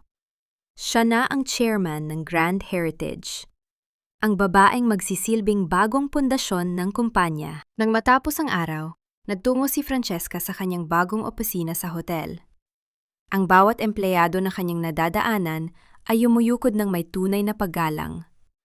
Hindi ito ang paggalang na nakabatay sa takot, kundi ang paggalang na nakuha niya dahil sa kanyang katapangan at integridad. Nang makapasok siya sa loob, nakita niya si Aling Rosa na naghihintay sa kanya. May hawak na isang tasa ng paborito niyang tsaa. "Ma'am Francesca, may dumating pong sulat para sa inyo?" Sabi ni Aling Rosa. Ang kanyang boses ay puno ng katuwaan. Mula po sa korte. Dahan-dahang binuksan ni Francesca ang asul na sobre. Ang bawat salita sa loob ng dokumento ay tila mga nota ng isang magandang musika sa kanyang pandinig. Ang kanyang divorce ay opisyal na aprobado. Ang kasal na naging bilangguan niya sa loob ng 6 na taon ay tuluyan ng winakasan ng batas. Kinuha ni Francesca ang kanilang wedding photo ni Mateo na naiwan sa ilalim ng isang pile ng mga dokumento. Tinitigan niya ang mukha ng 2 taong nakangiti sa larawan, mga taong hindi na niya kilala. Sa isang mabilis at matatag na pagkilos, pinunit niya ang litrato sa gitna. Inihihiwalay ang kanyang sarili mula sa anino ni Mateo. Ang tunog ng pagpunit ng papel sa tahimik na silid ay tila huling hininga ng kanyang nakaraan. "Kapos na ang lahat, Aling Rosa," bulong ni Francesca habang tinitignan ang mga piraso ng papel sa kanyang kamay. Wala na ang pamilya Grant. Wala na ang kasinungalingan. Ngunit sa gitna ng kanyang kapayapaan, muling nag-vibrate ang kanyang cellphone. Isang mensahe mula sa misteryosong numero na tumulong sa kanya noong gabi ng kasal. "The accounts are clear, but the person behind Joaquin's escape attempt is still out there. Watch your back, Francesca." Ang huling alas ay hindi pa nailalapag. Nanliit ang mga mata ni Francesca. Ang kanyang laban para sa katarungan ay tapos na, ngunit tila may isang bagong anino na nagsisimulang gumalaw sa malayo. Hindi siya natatakot. Pagkatapos ng lahat ng pinagdaanan niya, alam niya na ang anumang unos na darating ay hindi na kayang buwagin ang kanyang bagong tatag na pagkatao. Lumakad siya patungo sa bintana. Pinagmamasdan ang mga ilaw ng lungsod na tila mga diamanteng nagkakalat sa gitna ng kadiliman. Sa kanyang mga labi ay may isang matamis na ngiti. Isang ngiti ng isang babaeng dumaan sa apoy at lumabas na mas matatag, mas matalino, at mas malaya. Isang taon ang mabilis na lumipas. Tila isang agos ng ilog na dahan-dahang tinangay ang mga labi ng nadaang bagyo. Ang Grand Heritage Hotel ay hindi na lamang isang gusaling yari sa semento at salamin. Ito ay naging isang tahanan ng katapatan sa ilalim ng pamumuno ni Francesca. Ang bawat sulok nito na dati ay puno ng mga bulong ng pagtatraidor, ay ngayon ay humahalimuyak na sa bango ng mga sariwang bulaklak at sa tunay na tawanan ng mga empleyadong itinuturing na pamilya. Sa loob ng isang maliit at madilim na selda sa labas ng lungsod, si Mateo ay nakaupo sa sahig, nakatitig sa kawalan. Ang kanyang puting taksido noon ay napalitan na ng kupas na kulay kahel na uniporme. Wala na ang kanyang kayabangan. Wala na ang kanyang yaman. Ang tanging kasama niya ay ang mga anino ng kanyang mga maling desisyon. Si Doña Consuelo naman ay naninirahan na sa isang maliit na apartment sa probinsya, malayo sa ningning ng high society na dati niyang sinasamba. Ang bawat sulip sa kanya ng mga kapitbahay ay tila mga paalala ng kanyang pagbagsak. Isang reynang nawala ng korona at dangal. Si Bianca, pagkatapos lumabas ang katotohanan tungkol sa kanyang wad na pagbubuntis, ay tuluyan ang tinalikuran ng lahat. Ang kanyang pangalan ay naging kasing kahulugan ng panilinlang. Wala na ang mga mamahaling gown. Wala na ang mga kamera. Ang tanging natira sa kanya ay ang mapait na lasa ng kanyang sariling kasakiman. Sa kabilang dako, sa isang tahimik na dalampasigan sa Batangas, nakatayo si Francesca habang pinagmamasdan ang dahan-dahang paglubog ng araw. Ang kalangitan ay nababalot ng kulay kahel at lila, tila isang dambuhalang painting na nagbibigay ng kapayapaan sa sinumang tumitingin. Ang banayad na paghampas ng mga alon sa kanyang mga paa ay tila isang haplos ng kalikasan, naghuhugas sa huling bakas ng pait na nananatili sa kanyang puso. Ito ang kanyang golden moment. Isang sandali ng sugdulang paglaya. Dahan-dahang hinawakan ni Francesca ang kanyang wedding ring na matagal na niyang hindi isinusuot. Tinitigan niya ito sa huling pagkakataon. Ang gintong kislap nito ay tila isang malayo ng alaala. Sa isang mapayapang kilos, inihagis niya ang singsing sa gitna ng dagat. Ang tunog ng pagtama ng metal sa tubig ay bahagya lamang at agad na nilamon ng ingay ng karagatan. Salamat sa lahat ng aral, Mateo, bulong ni Francesca sa hangin. Dahil sa pananakit mo, natutunan kong mahalin ang sarili ko. At dahil sa pagkawala mo, nahanap ko ang tunay na ako. Isang lalaki ang dahan-dahang lumapit sa kanya mula sa likuran. Hindi ito si Joaquin, at hindi rin ito ang sinumang bahagi ng kanyang madilim na nakaraan. Ito ay si Gabriel, ang anak ng matalik na kaibigan ng kanyang ama na siyang misteryosong tumulong sa kanya sa lahat ng pagkakataon. Isang lalaking hindi nangako ng buwan at bituin, kundi nanatili sa kanyang tabi sa gitna ng dilim. Handa ka na bang bumalik? Tanong ni Gabriel. Ang kanyang boses ay malumanay at puno ng respeto. Mumiti si Francesca. Isang ngiting hindi napilit, kundi isang ngiting nagmumula sa kaibuturan ng kanyang kaluluwa. Handa na akong magsimulang muli, Gabriel. Pero sa pagkakataong ito, hindi ko nahahayaang may ibang humawak ng panulat para sa kwento ng buhay ko. Naglakad silang dalawa palayo sa dalampasigan. Ang kanilang mga bakas ng paa sa buhangin ay dahan-dahang binubura ng papataas na tubig. Ang gabi ay paparating na. Ngunit para kay Francesca, ang dilim ay hindi na nakakatakot. Dahil alam niya na sa bawat pagtatapos ng isang kabanata, may isang mas magandang bukang liwayway na naghihintay. Ang Grand Heritage ay nananatiling matatag, hindi dahil sa yaman nito, kundi dahil sa isang babaeng dumaan sa apoy at lumabas na kasing ningning ng pinakamahal na hiyas. Ang katarungan ay nakamit na, ang mga sugat ay naghilom na, at ang puso ni Francesca ay muling tumitibok, hindi na para sa utang na loob, kundi para sa kanyang sariling kaligayahan. Sa huling sulyap sa abot tanaw, tila nakita ni Francesca ang anino ng kanyang ama na nakangiti sa kanya mula sa kabilang buhay. Tapos na ang laban. Ang karangalan ay naibalik na. At sa wakas, si Francesca ay malaya na.